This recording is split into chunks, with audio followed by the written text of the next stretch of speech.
It's the supernatural version of Hand That Rocks the Cradle. Yeah.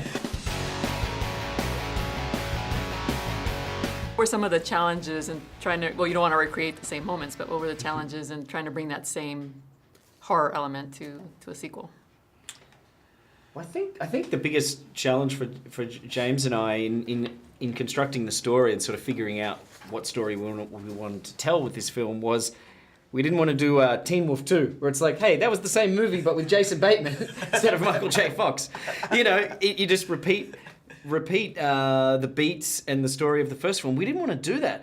But the difficulty becomes, you know, a haunted house film is such a rigid genre. It has a certain setup and a way that you play. It's very rigid.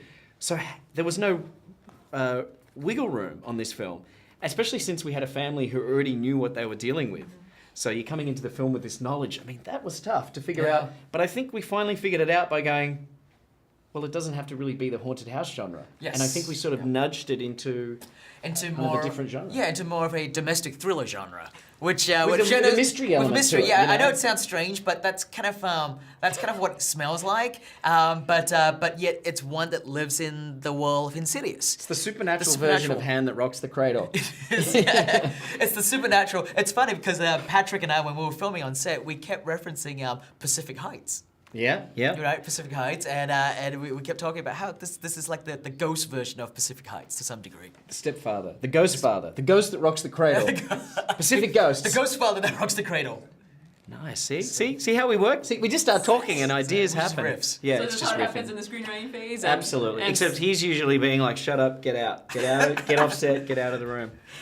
Now, what are some 3 tips to writing a horror story, especially when you're writing the director? And 3 tips? Tips. 3 tips. To writing a horror story. Leigh, I'll leave this in your court. Actually, maybe Yeah, find a writer. good spelling and grammar. that helps. Make it scary. Make it scary. And make it good. That's a big one that James always tells me. He's like, I want you to try something new on this one. I want you to write something good. And it's tough. That's right. And it is tough. No, I think, you know what the thing is with horror, and I think James is, you know, a genius at this. I really think he's the best horror filmmaker working in the modern era, is you need to give the audiences what they want without giving them what they expect, which is a very hard thing to do. It's like a fraction of a fraction. I think a lot of horror films dilute the power of the horror by undercutting their scares. I think James is a master of giving you something from left field. Right, And that's something we work hard on. No, that's something that films. Leigh and I really kind of pride ourselves on is, try and kind of break the convention. If this is what people are expecting, then somewhere along the line, you kind of mess with them. Or even if you give them something, what they know is coming, right? but find a different way to kind of like slice it. Find a different way to kind of show it, and it's how you play it out.